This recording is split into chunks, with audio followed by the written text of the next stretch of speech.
메리 크리스마스. 네. 우리가 정말 성탄절을 즐길 수 있는 것은 인사에서부터 시작되는 것 같습니다. 먼저 주님을 기다리는 기쁨의 마음으로 메리 크리스마스. 정말 즐거운 우리 성탄절이 될 수 있는 우리 성도들의 마음과 또 기쁨이 가득 차길 바랍니다. 오늘 또 뭐 성탄절 준비한다, 오후에 또 발표를 또 한다 해서 우리 뭐 권사님들, 집사님들 벌써부터 몸빼바지 입으시고 머리에는 또 여러 가지 핀을 꽂으시고, 정말 준비하는 그 마음이 너무나도 아름답고 또 하나님 보시기에 정말 기쁨이 아닐까라는 생각을 합니다. 성탄의 그런 은총이 우리 모든 성도들에게 함께하는 그런 기쁨의 우리 성탄을 맞이하는 성도들이 다 되시기를 주의를 축복합니다.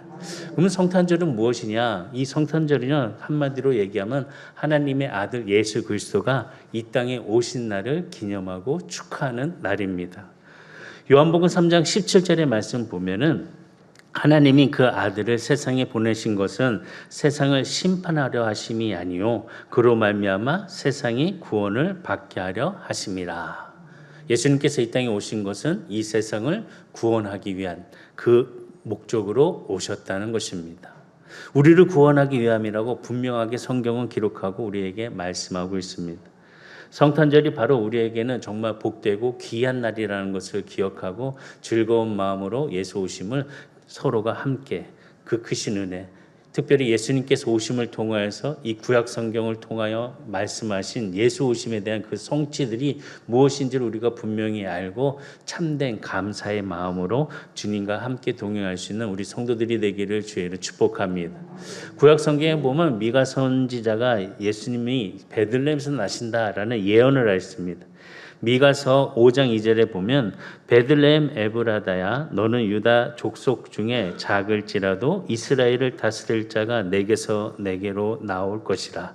그의 근본은 상고에 영원에 있느니라 라고 하면서 미가 선지자가 예수 그리스도의 탄생을 예고하는 그런 예언의 말씀을 보게 됩니다. 구약의 기록들을 다 보게 되면요, 바로 이 예언들은 예수님께서 오실 것이다 라는 것을 이루는 말씀으로 우리에게 기록이 되어 있습니다. 성경이 나오는 이 모든 인물들, 그런 사건들, 어떠한 장소들, 지명들까지도 예수님께서 오시는 그 성취에 대한 일들을 완성하기 위한 구약의 예언들로 기록이 되었다는 것입니다. 그래서 베들레헴이라는 이 지명을 통해서 예수님께서 우리들에게 오시는 날, 우리를 만나러 오시는 그 뜻을 우리가 깊이 깨닫고 생명의 떡이신 예수님은 또 우리에게 어떠한 그 은혜를 허락해 주셨는지를 함께 나눌 수 있는 귀한 은혜의 시간이 되기를 주의로 축복합니다. 베들레헴이라는 뜻은 떡집입니다. 떡집. 우리 성도들 떡 되게 좋아하시죠? 예, 오늘도 권사님께서 떡을 준비해 주셔서 또 성탄에도 또 떡을 준비해 주시고 많이 이렇게 떡을 나누는 특별히 우리 선한교회 성도님들은 떡을 너무 좋아하시는 것 같아요. 예, 떡 하나를 먹어도 두 개를 갖고 싶고 두 개를 먹어도 세 개를 갖고 싶고, 그리고 막 떡 나누는 정이 너무나도 좋아서 저도 사실 떡은 좋아합니다.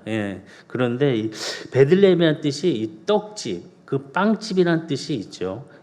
무엇보다도 미가 선지자가 지금 5장 2절에 말씀한 것은 이 베들레헴이란 지명을 얘기했는데 이 지명을 통해서 이 떡집에 오실 이스라엘을 다스릴 자가 오신다라고 말씀하셨습니다. 그러면 왜 예수님께서는 베들레헴에 특별히 이 떡집이라는 곳, 이 영적인 이 떡집에 그 예수님께서 말구에 오셨을까라는 것의 의미를 우리가 깊이 깨달을 수 있는 그런 시간들을 가져야 합니다. 그 첫 번째 뭐냐? 생명의 떡으로 오신 예수님이라는 것입니다. 떡집에 오신 이유는 바로 생명을 위한 그런 밥으로 오셨다는 것입니다. 예수님께서 태어나신 곳은 우리가 잘 알고 있듯이 베들레헴입니다. 그리고 마구간입니다. 마구간이고 또 말구유에서 예수님이 그 탄생을 맛보십니다. 말구유라는 것은 짐승들이 먹는 밥통입니다. 다시 얘기하면은 먹을 수 있는 밥이고 생명줄이라는 것입니다. 이것을 보면서 우리가 무엇보다도 떡으로 오신 예수님, 짐승들에게도 양식을 위하여서 또 우리들에게도 이 양식의 베들레헴을 통해서 주신 은혜를 허락해 주시는 은혜를 가지고 우리는 생명의 떡에 예수님을 바라보고 깨달아야 한다는 것입니다. 지금 동방박사들이 예수님의 탄생을 알고 별을 보면서 저 멀리서부터 예수님을 찾아왔습니다. 유대인을 찾아왔을 때 그 헤롯은 이 서기관들에게 모여서 그리스도가 어디서 나겠느냐라고 질문합니다. 그랬을 때 그 질문 속에 이 서기관들은 베들레헴에서 납니다라고 성경의 예언을 그대로 기록하고 이야기를 합니다. 오늘 본문의 마태복음 2장 6절에 또 유대 땅 베들레헴아 너는 유대 고을 중에서 가장 작지 아니하도다. 내게서 한 다스리는 자가 나와서 내 백성 이스라엘의 목자가 되리라 하였음이라. 지금 분명히 구약의 미가 선지자를 통해서 베들레헴에 예수님이 탄생하신다는 예언 속에서 지금 마태를 통해서 말씀해 주신 것은 예수님께서 곧 베들레헴 마구간에서 나신다는 것입니다. 우리가 사복음서를 보게 되면 누가복음을 보았을 때 2장 4절에서 5절에 보면 요셉도 다윗의 집 족속이므로 갈릴리 나사렛 동네에서 유대를 향하여 베들레헴이라 하는 다윗의 동네로 그 약혼한 마리아와 함께 호적하러 올라가니 마리아가 이미 잉태하였더라. 또 누가복음 2장 7절에 보면 첫 아들을 낳아 강보로 싸서 구유에 누이니 이는 여간에 있을 곳이 없습니다. 지금 미가 선지자의 예언대로 예수님께서는 베들레헴에 나셨습니다. 떡집이라는 곳에서 나셨습니다. 그리고 또한 마구간이라는 곳에서 나신 예수님을 표현을 하고 있습니다. 그런데 왜 하필이면 마구간일까? 다시 보면은 예수님이 누인 그 장소를 우리가 기억하며 볼 때에 그 구유의 통에 나셨다는 것은 무엇보다 누구에게도 생명에 주실 수 있는 양식으로 오셨다는 것을 표현할 수 있고 찾아볼 수가 있다는 것입니다. 그렇기 때문에 우리가 예수님을 바라볼 때 우리를 위하여 생명으로 오신 떡 예수 그리스도, 우리를 구원하신 예수 그리스도의 은혜를 바라볼 수 있는 지혜를 가지고 예수 그리스도의 탄생을 기뻐하며 맞이할 수 있는 성도가 되어야 한다는 것입니다. 그렇기 때문에 예수님이란 이 떡을 먹게 되면은 그 생명을 얻고 그 생명 안에서 하나님의 자녀가 되는 것뿐만이 아니라 그리스도의 후사가 되면서 이 모든 것 예수 그리스도의 은혜의 우리는 신부로서의 천국 백성을 함께 참여할 수 있는 천국 잔치에 갈 수 있는 성도가 되는 것입니다. 그래서 예수님 떡을 먹으면 영생하는 것뿐만이 아니라 그 크신 은혜를 누릴 수 있는 축복을 함께 가질 수 있다는 것입니다. 생명의 떡으로 오신 예수님을 바라보시고 그 생명의 떡을 먹고 건강한 하나님의 자녀들이 다 되시기를 주의로 축복합니다. 그래서 사도 요한이 요한복음 6장 35절에 예수께서 이르시되 나는 생명의 떡이니 내게 오는 자는 결코 줄이지 아니할 터요 나를 믿는 자는 영원히 목마르지 아니하리라 라고 말씀하셨습니다. 생명의 떡으로 오신 예수 그리스도를 통하여서 영원히 배고프지 않고 목마르지 아니하는 우리 성도들의 은혜가 함께 넘쳐나기를 주의로 축복합니다. 다시 보면 생명의 양식으로 오신 예수님을 바라보면서 예수님의 그 크신 은혜를 함께 누려갈 수 있는 영원히 그런 부족함 없이 배불릴 수 있는 그런 은혜의 삶을 살아가는 것입니다. 근데 요즘 보게 되면은 세상에 많은 사람들이 이런 영적 은혜의 배부름보다는 육적인 그런 세상의 것들에 대해서 또 마음의 그런 모습들이 돈, 명예, 여러 가지의 그런 권력들에 목말라 하고 있는 것을 보게 됩니다. 정말 아무리 돈을 많이 벌어도 아무리 힘 있는 권력을 갖고 있어도 영원한 생명을 누릴 수 없는데 거기에 대한 그 짧은 것에 지혜를 갖지 못하고 하나님이 주신 은혜의 생명의 떡은 멀리하고 있는 것을 볼 수 있다는 것입니다. 우리가 정말 생명의 떡이신 예수 그리스도를 말미암아 세상에서 채워주지 못하는 그 크신 은혜를 누려갈 수 있는 복된 성도로서 감사의 삶이 되는 모든 성도들이 되시기를 주의는 축복합니다. 그래서 요한복음 6장 51절을 보면 나는 하늘에서 내려온 살아있는 떡이니 사람이 이 떡을 먹으면 영생하리라. 내가 줄 떡은 곧 세상의 생명을 위한 내 살이리라 하시니라. 이 생명의 떡으로 말미암아 영원한 행복을 누리는 영원한 축복에 함께 걸어가는 우리 성도들이 다 되기를 주의는 축복합니다. 바로 이 중요한 것은 베들레헴 떡집에서 떡을 먹었다는 것입니다. 영생을 얻은 것도 아니고 반드시 이 은혜를 통하여서 참된 생명의 떡이신 예수를 통하여서 영생하는 삶의 기쁨을 누려가는 그런 모습을 갖는다는 것입니다. 진심으로 우리가 참 생명이신 떡 예수 그리스도를 통하여서 우리의 삶의 은혜가 더욱더 거룩함을 통하여서 구원의 기쁨을 함께 찬양하며 나아가는 성도들이 다 되기를 주의로 축원합니다. 두 번째는 무엇이냐? 바로 다스리시는 예수님이시라는 것입니다. 떡집에 다스리는 자가 오신다고 본문에 말씀하고 있습니다. 마태복음 2장 6절 다시 보면은 또 유대 땅 베들레헴아 너는 유대 고을 중에서 가장 작지 아니하다. 내게서 한 다스리는 자가 나와서 내 백성 이스라엘의 목자가 되리라 하였습니다. 베들레헴에서 한 목자가 나와서 모든 나라를 다스리는 자가 된다라고 말씀합니다. 우리가 성경을 보면서 많은 뜻을 또 찾아가고 예수님의 모형을 또한 우리는 발견할 수 있습니다. 특별히 베들레헴의 목자로 우리가 알고 있는 이스라엘에 다스렸던 사람이 있습니다. 바로 다윗을 보게 됩니다. 다윗은 이새의 아들로 태어나서 양을 치는 그런 목동의 일을 하고 있었습니다. 목동의 일을 하다가 아버지의 신분으로 형들이 참여하고 있는 전쟁터에 나갑니다. 전쟁터에 나가서 정말 불의를 가지고 하나님의 이름을 가지고 하나님의 이름을 욕되게 하는 그런 골리앗에 당당하게 나가서 나는 만군의 여호와 이름으로 나간다라고 하면서 이 돌팔매를 돌려서 골리앗을 물리칩니다. 그리고 그는 큰 축복을 받습니다. 무엇보다도 사울 왕의 딸의 사위가 됩니다. 사위가 되고 난 다음에 그는 이스라엘을 다스리는 왕으로 하나님께서는 세워주셨습니다. 놀라운 역사를 이뤄가는 것들을 보게 됩니다.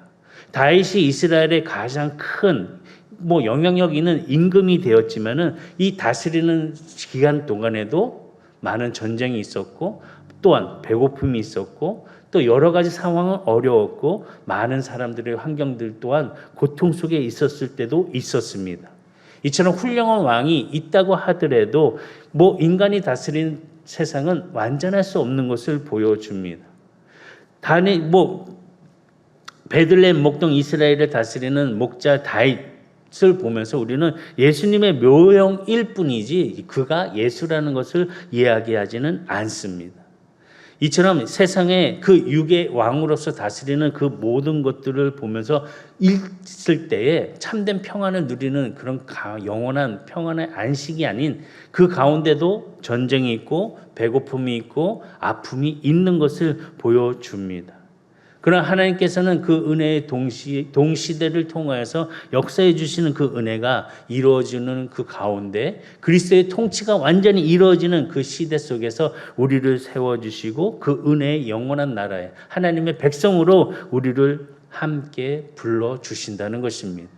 말씀을 따라가는 그런 삶의 은혜를 통하여서 우리가 두 시대를 살고 있지만 적어도 하나님의 그 나라 천국 백성으로서의 그 하나님의 말씀의 은혜를 따라 나아갈 수 있는 우리 천국의 백성들이 다 되시기를 주의로 축복합니다. 예수님이 나의 왕이십니다. 나의 구원자이십니다. 그 은혜를 통해서 하나님께 영광을 돌리고 찬양할 수 있는 우리 성도들이 다 되기를 주의로 축복합니다. 그래서 이사야 선지자가 32장 1절에 보라 장차 한 왕이 공의로 통치할 것이요 방백들이 정의로 다스릴 것이며 이 말씀을 보면서 정말 지금 우리나라의 현실을 다시 한번 보게 됩니다. 공의는 사라졌고 정말 정의는 어디 갔는지 찾아볼 수가 없습니다. 이럴 때 우리 하나님의 백성들이 기도하면서 하나님의 뜻을 구할 수 있는 그런 은혜로서 이 나라가 다시 회복하고 하나님의 그 크신 은혜 일들을 감당할 수 있는 모든 성도들, 하나님의 백성들이 다 되시기를 주의로 축복합니다. 이 세상 끝에 예수님께서 다시 오셔서 이 적그리스도의 그 나라를 무너뜨리고 의인들을 통하여서 그 크신 은혜를 이루어 주실 것이라는 것을 요한계시록 19장 15절에 보면 그의 입에서 예리한 검이 나오리니 그것으로 만국을 치겠고 친히 그들을 철장으로 다스리시며 또 친히 하나님 곧 전능하신 이의 맹렬한 진노의 포도주틀을 밟겠고 그의 입에서 나오는 말씀을 통하여서 하나님께서는 그 크신 은혜 일들을 이루어 가시고 심판하시겠다는 것입니다. 이 세상에 끝나는 날이 오면은 예수님께서 철장 권세를 가지시고 심판하시는 그 나라가 곧 임하겠다는 것을 말씀하고 있습니다. 오늘 우리에게도 이 말씀을 깊이 깨닫고 지금의 삶을 그냥 만족하는 삶이 아니라 내일을 향한 그 믿음의 은혜를 통하여서 도전을 통하여 이루어질 수 있는 축복을 함께 누리면서 우리 후세들에게 하나님의 역사의 은혜를 온전하게 증거할 수 있는 우리 성도들이 다 되시기를 주의로 축복합니다. 바로 베들레헴에 오시는 예수님은 다스리시는 왕으로 오신다는 것입니다. 오직 예수님께서 다스리시는 그 나라, 그 진정한 행복을 깨달을 수 있고 찾아볼 수 있다는 것을 보게 된다는 것입니다. 그래서 요한계시록 21장 3절과 4절의 말씀 보면 내가 들으니 보좌에서 큰 음성이 나서 이르되 보라 하나님의 장막이 사람들과 함께 있음에 하나님이 그들과 함께 계시리니 그들은 하나님의 백성이 되고 하나님은 친히 그들과 함께 계셔서 모든 눈물을 그 눈에서 닦아주시니 다시는 사망이 없고 애통하는 것이나 곡하는 것이나 아픈 것이 다시 있지 아니하리니 처음 것들이 다 지나갔음이로라. 천국 백성으로서의 이런 참된 기쁨의 은혜를 누려갈 수 있는 우리 선한 성도들이 다 되기를 주의로 축복합니다. 예수님이 다스리시는 나라, 그 왕으로 오신 예수 그리스도를 통하여서 우리의 삶 속에 하나님의 그 크신 은혜, 나는 천국 백성뿐만 아니라 이 나라의 백성으로서의 그런 모든 일들에 감당할 수 있는 능력을 통하여서 앞으로 더 큰 은혜를 바라보며 가는 위대한 성도들이 되시기를 주의로 축복합니다. 세 번째는 목자 되신 예수님이라는 것입니다. 베들레헴에 이스라엘 목자가 나신다고 마태복음 2장 6절의 말씀을 다시 보면 또 유대 땅 베들레헴아 너는 유대 고을 중에서 가장 작지 아니하도다. 내게서 한 다스리는 자가 나와서 내 백성 이스라엘의 목자가 되리라 하였음이더라. 한 목자라 말씀하고 있습니다. 바로 베들레헴에 오신 예수님은 우리에게 진정한 목자가 되시는 약속을 주시고 있습니다. 하나님께서 에스겔 선지자를 통해서 이스라엘의 목자가 올 것이라는 또 예언의 말씀을 에스겔 34장 23절에 보면 내가 한 목자를 그들 위에 세워 먹이게 하리니 그는 내 종 다윗이라 그가 그들을 먹이고 그들의 목자가 될지라. 목자를 세워주신다는 것입니다. 우리는 양 같아서 우리가 가야 되는 그 길, 하나님의 백성으로서의 놀라운 은혜의 분별을 가지고 함께 무리를 지어서 목자를 따라가야 합니다. 근데 양들은 참 내가 먹어야 되는 풀, 내가 먹지 말아야 되는 풀을 구별하지 못합니다. 그리고 또 서로 잘 눈이 어두워서 올바른 길을 갈 수 없는 게 양입니다. 그래서 목자가 필요합니다. 목자를 통하여서 푸른 풀밭에서 먹이를 먹고 또 그들이 가야 될 곳을 함께 감을 통하여서 쉴만한 물가에서 목을 죽일 수 있는 은혜를 가질 수 있습니다. 그들 스스로 할 수 있는 것이 아니라 목자를 통하여서 그들의 푸른 초장과 쉴만한 물가로 함께 인도를 받는다는 것입니다. 이처럼 하나님께서 이스라엘 백성들에게 약속하신 그 메시아의 그 말씀을 통하여 언약해 주신 것은 바로 목자 되신 예수 그리스도가 오신다는 말씀이라는 것입니다. 요한복음 10장 11절에 보면 나는 선한 목자라 선한 목자는 양들을 위하여 목숨을 버리거니와. 선한 목자 되신 예수 그리스도를 바라보면서 이 성탄절, 특별히 예수님의 오심의 기쁨을 함께 찬양할 수 있는 저와 여러분들이 다 되기를 주의로 축복합니다. 그래서 뭔가 기쁨의 그런 잔치, 예수님의 오심에 그냥 놀라운 그런 생일 잔치가 되었으면 좋겠습니다. 참 어릴 때는 참 나의 생일이 그렇게 기다리고 또 어떻게 할 건가, 누구를 만날 건가, 누구를 초대할 건가 참 그런 기대를 많이 합니다. 많이 하셨죠? 생일상도 안 받아보셨나요?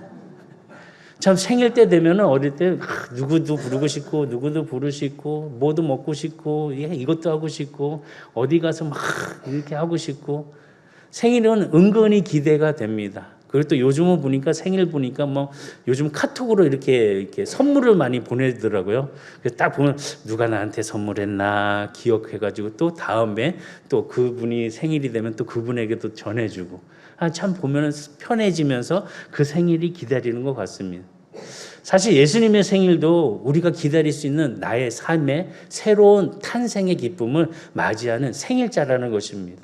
예수를 만나고 내가 변화가 되었고, 예수를 만나고 내가 참된 기쁨을 알게 되었고, 예수를 만나서 내가 구원의 길을 찾아가게 되었고, 예수를 만나서 내가 회복되는 그 은혜를 누릴 수 있는 그 생일의 잔치, 바로 크리스마스가 우리에게도 참된 잔치의 축복의 자리인 것을 기억하고 예수님의 오심을 찬양할 수 있는 우리 귀한 성도들이 다 되시기를 주의는 축복합니다. 그래서 크리스마스가 되면은 우리가 늘 주변에 이렇게 얘기하잖아요. 메리 크리스마스, 즐거운 성탄절입니다. 이렇게 늘 하나님의 은혜를 가지고 서로가 함께 즐거워할 수 있는 그런 생일의 잔치가 이번 크리스마스가 되기를 주의는 축복합니다.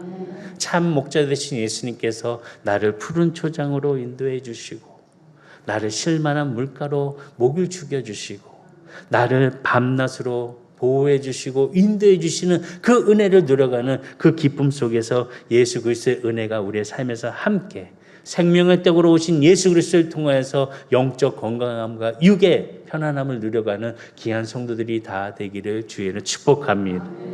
예수님께서 목자가 되어서 우리를 인도해 주시는데 어디로 인도해 주시느냐? 천국으로 인도해 주십니다. 그 천국의 은혜가 생명의 떡으로 오신 예수님의 기쁨, 예수님의 살과 피를 먹고 마심을 통하여서 우리를 천국에 인도해 주신다는 것입니다. 히브리서 10장 19절과 20절에 보면 그러므로 형제들아 우리가 예수의 피를 힘입어 성소에 들어갈 담력을 얻었나니 그 길은 우리를 위하여 휘장 가운데로 열어놓으신 새로운 살 길이요 휘장은 곧 그의 유체니라. 예수를 통하여서 그 은혜의 입구를 들어갈 수 있는 귀한 성도의 하나님의 백성으로서 천국 백성이 된다는 사실을 기억하고 참 목자이신 예수를 바라보며 나아가는 성도들이 되시기를 주의는 축복합니다. 말씀을 마치겠습니다. 예수님께서는 베들레헴의 그 떡집의 목자로 우리에게 오셨습니다. 생명의 떡을 주시기 위하여 우리에게 오셨습니다.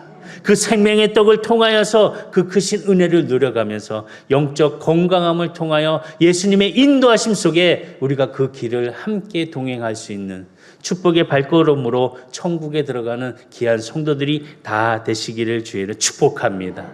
요한계시록 7장 17절에 이는 보좌 가운데 계신 어린 양이 그들의 목자가 되사 생명수 샘으로 인도하시고 하나님께서 그들의 눈에서 모든 눈물을 씻어 주실 것입니다.